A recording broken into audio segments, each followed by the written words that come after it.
ఎవరికైనా ఏదైనా ఒకటి వచ్చింది, పదవి వచ్చిందో లేదంటే ఇంకేదైనా అందింది అంటే అవతల నుంచి కొంత విమర్శలు ఎదుర్కొనే పరిస్థితి ఉంటుంది. కొంతమంది ఈర్ష్యపడేటువంటి ఇది ఉంటుంది. మీ పార్టీలో కూడా మీ మీద అటువంటివి ఏమైనా ఉన్నాయా?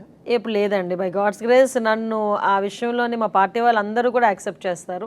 పార్టీ వాళ్ళందరూ కూడా ఈ పదవి అనితకి వచ్చిందంటే అనితకే కదా అన్న ఫీలింగ్లోనే ఉంటారు తప్పించి మరేమో ఈ రోజు వరకు బయట అయితే పడలేదు. బయట పడకూడదని అనుకుంటున్నాను నేను. పదవి కోసం చాలామంది పోటీ పడ్డటువంటి పరిస్థితి ఉంది. వాళ్ళందరినీ కాదనుకుని చంద్రబాబు గారు ఒక్క అనితకే ఎందుకు ఇచ్చారు, లేదంటే అనితకి ఇచ్చారు మాకు రాలేదు అన్నటువంటి అసంతృప్తి, ఇలాంటివి డిసప్పాయింట్మెంట్స్ కూడా ఉంటాయి కదా? ఉంటాయి డెఫినెట్గా ఉంటాయి. కాకపోతే ఒకటే పదవి ఉంటుంది, చాలా మంది ఆశిస్తారు, అందులో ఒకరికే ఇవ్వాల్సి వస్తుంది. కాబట్టి ఎంతో కొంత మీరు అన్నట్టు ఆ జలస్ ఫ్యాక్టర్ అవనియండి, whatever it may be, ఆ బాధ అవనియండి, ఏదైనా ఉంటుంది. కాకపోతే తెలుగుదేశం పార్టీ మనం ఎలక్షన్ అయిన తర్వాత 2019-20 దగ్గరకు వచ్చి చూసేసుకునేసరికి అప్పుడు చాలా క్రైసిస్ ఎదుర్కొంటున్నాం. ఇంచుమించుగా ఎలాంటి అంటే ఒక పక్క ఓడిపోయిన బాధ, ఒక పక్క రాష్ట్రం నాశనం అయిపోతుంది అన్న బాధ, ఎవరి మీదకి వచ్చి ఏ టైంలో వచ్చి దాడి చేస్తారో తెలియదు, ప్రజావేదిక కూర్చున్న దగ్గర నుంచి మొదలు పెట్టుకుని ఎక్కడ ఎప్పుడు ఎవరి మీదకి వెళ్తారో కూడా తెలియదు. ఆ రోజు చంద్రబాబు నాయుడు గారు పిలిచి అనిత ఇలాగా చేయాలి అనుకుంటే డెఫినెట్గా చేస్తాను సార్. నేను ఎందుకంటే నాకు చంద్రబాబు నాయుడు గారికి నేను వీరాభిమానిని అనే కన్నా ఆయన నాకు ఒక గాడ్ ఫాదర్ అంతే. ఎందుకంటే ఎక్కడో ఉన్నది అనితని తీసుకొచ్చి ఈరోజు ఇలా నిలబడ్డారు ఆయన. సో ఆయన అంటే నాకు అపారమైన గౌరవం. ఆయన ఇలా గీత గీసి అనిత ఇందులో ఉండంటే ఉంటా. ఏ పార్టీలో ఏ పోస్టు ఎంత వెయిట్ ఉంటుందో నాకు తెలియదు, కానీ తెలుగుదేశం పార్టీలో యూత్కి మహిళకి ఉన్నంత ప్రయారిటీ చాలా ఎక్కువగా ఉంటుంది. ఆ డే ఫస్ట్ నుంచి కూడా ఇన్సిడెంట్స్ ఏమైనా వచ్చినా కూడా వెనకాల నుంచి సపోర్ట్ చేశారు. లోకేష్ గారు అయితే నాకు టీమ్ సెట్ చేయడంలో ఎంత సపోర్ట్ చేశారంటే పార్లమెంట్ ఇన్ఛార్జెస్ దగ్గర నుంచి స్టేట్ కమిటీ అనౌన్స్మెంట్ చేసే వరకు కూడా ఎవ్రీ టైం వెనకాతలే ఉండి ఇలా టీం రెడీ చేసుకోవాలి, ఇలా స్ట్రక్చర్ రెడీ చేసుకోవాలి. సో నెక్స్ట్ మనం ఎక్కడ ఏ ఇన్సిడెంట్ జరిగినా కూడా ఇమీడియట్గా with in the fraction of 1 hour to half an hourలో వెళ్ళిపోవాలి అక్కడ. అలాగ ఒక టీం రెడీ చేసుకున్నాం. ఈరోజు మా పరిస్థితి ఏంటంటే ఎక్కడ ఏ ఇన్సిడెంట్ జరిగినా కూడా మా team with in 10 minutes, half an hour లోపే అక్కడ ఉంటారు. సో ఇమీడియట్గా దాన్ని టేకప్ చేసుకుంటారు. అలా చాలామందిని మేము బయటకు తీసుకొచ్చి ఈరోజు గవర్నమెంట్ దగ్గర నుంచి కూడా ఎక్స్గ్రేషియాలు వెళ్ళేటట్టుగా చేసుకోగలిగామంటే ఇట్స్ టీమ్ వర్క్ అంతే. అనితకి పదవి వచ్చిన తర్వాత కొంత గర్వం పెరిగిపోయింది. అవునా?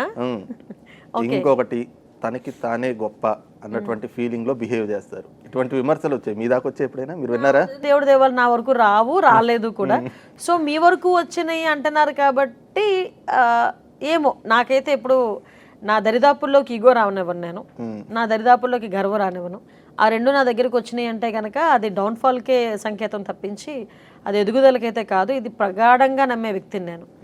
లేకపోతే ఒక టీచర్లా ఉన్న అనితని జనరల్గా ఈ పొజిషన్ వరకు నేను తీసుకురావడానికి అవే ఫ్యాక్టర్స్ నాకు పనిచేసి ఉంటాయి కనుక నేను ఈ పొజిషన్కి రాలేను.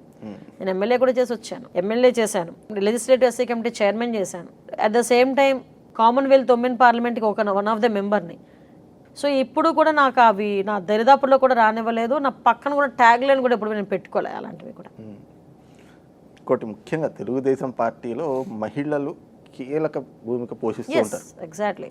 కానీ అదే తెలుగుదేశం పార్టీలో ఎన్నో పోస్టులు లేదంటే ఎన్నో పదవులు అనుభవించినటువంటి మహిళలు ఈ రోజున బయటికి వెళ్ళిపోయాక అదే చంద్రబాబు గారిని అంటే పార్టీలో ఉన్నప్పుడు పొగడతలతోటి ముంచెత్తి బయటికి వెళ్ళిన తర్వాత ఈరోజు విమర్శలు చేస్తున్నటువంటి పరిస్థితి కూడా చూస్తూ ఉన్నాం. ఎగ్జాక్ట్లీ. మీరు అన్న ఎవరి గురించి అంటున్నారు కూడా నాకు అర్థమైంది. ఏంటి మరి ఎలా చూస్తారు వాటిని? ఎగ్జిస్టెన్సీ. ఇప్పుడు మనం ఇక్కడ ఇమ్మడలేకపోతున్నాం, బయటికి వెళ్ళి ఇమ్మడాలి అనుకునేటప్పుడు మనం ఏమి రీజన్ చెప్తాం? రీజన్ చెప్పాలి, ఏదో ఒక రీజన్ చెప్పాలి. నా గురించో మీ గురించో రీజన్ చెప్తే కిక్ రాదు. సో చంద్రబాబు నాయుడు గారి గురించి మాట్లాడాలి. ఇదే చంద్రబాబు నాయుడు గారు నువ్వు పార్టీలో కొండవ వేసుకునేటప్పుడు దేవుడు, వీరుడు, సూర్యుడు. ఇదే చంద్రబాబు నాయుడు గారు నువ్వు నిన్ను పొగిడినప్పుడు దేవుడు, వీరుడు. ఇదే చంద్రబాబు నాయుడు గారు నీకు రాజకీయంగా భిక్ష పెట్టారు అంటారు. ఇదే చంద్రబాబు నాయుడు గారి వల్లే నేను ఈ పొజిషన్లో ఉన్నాను అంటారు. మరి నీకు నచ్చక, పార్టీలో వ్యక్తులు నచ్చకో, పార్టీ నచ్చకో నువ్వు బయటకు వెళ్ళినప్పుడు ఎందుకు చంద్రబాబు నాయుడు గారు అంత చేదైపోవాలి? నేను ఎవరినైనా అంటాను, ఇదే కాదు ఎవరైనా పార్టీ మారినా ఓకే. నేనేమంటానంటే నీకు వ్యక్తిగతంగా నీకేమైనా ఇబ్బంది ఉంది, పార్టీ మారుతున్నావు, వెళ్ళు మారు, అంతే తప్పించి అవతలలో ఉన్న నాయకుడు తాలూకా లోపాలని ఆ రోజు బయట పెట్టేసే పరిస్థితి కాదు కదా. సో ఎందుకు అలా చేయాలి? ఆ విషయంలో నేను రేవంత్ రెడ్డి గారిని మెచ్చుకుంటా. బయటకు వెళ్ళారు, చాలా హంబుల్గా. మన సీతక్క బయటకు వెళ్ళారు, చక్కగా వెళ్ళారు. ఆయన నాకు రాజకీయ భిక్ష పెట్టారని మాట్లాడారు. ఆయనకి ఇచ్చే గౌరవం ఆయనకి ఇస్తారు. అలాగని కాంగ్రెస్లో ఆయన నిబద్ధతగా పనిచేయడం మానేయలేదు కదా, హ్యాపీగా పని చేసుకుంటున్నారు కదా. ఎందుకు ఆ డిగ్నిటీని ఎందుకు మనం మిస్ కావాలి? నేను అంటానండి, ఇదే మాట మాట్లాడతా. ఇప్పుడు వాట్ ఎవర్ ఇట్, ఈ రోజా వీళ్ళందరూ మాట్లాడే మాటలు కూడా ఇక్కడి నుంచే బయలుదేరి వెళ్ళి అక్కడికి వెళ్ళి చంద్రబాబు నాయుడు గారిని మొన్న ఆవిడేదో మాట్లాడింది, పళ్ళు రాలగొడతానని మాట్లాడింది. నిజంగా నా ఎదురుగా లేదు, ఎలా ఉంటుందో నేను చూపించేదాన్ని. ఎదురు పడుతుంటారు కదా, అంటే మీరు ఎమ్మెల్యేగా ఉన్నప్పుడు ఆవిడ ఎమ్మెల్యేగా ఉన్నారు, ఒకే సభలో ఎదురు కలిసి పడ్డాం కానీ ఉన్నారు. ఎప్పుడు మాట్లాడుకోలేదు. ఇప్పటి వరకు అసలు హాయ్ అంటే హాయ్ అని కూడా అనుకోలేదు. 5 ఏళ్ల పాటు అసెంబ్లీకి వెళ్ళారు మీరు కూడా. ఇప్పటికి ఇది ఒక 3.5 ఏళ్ళు, మొత్తం రాజకీయంలోకి వచ్చాక 10 ఏళ్ళు అవుతుంది దగ్గర దగ్గర. 10 ఏళ్ళలో ఎప్పుడు మాట్లాడుకోలేదా మీరు, రోజా గారు? లేదు మిగతా మహిళా అందరూ బాగానే ఉండేవారు నాకు. ఒక ఈవిడ తప్ప. ఈవిడ నాతో మాట్లాడేవారు కాదు, నేను ఆవిడతో మాట్లాడేదాన్ని కాదు. ఒకటి ఒక పొలిటికల్ రైవాలిటీ మా ఇద్దరి మధ్యలో, అంతకుమించి ఏముంటుంది.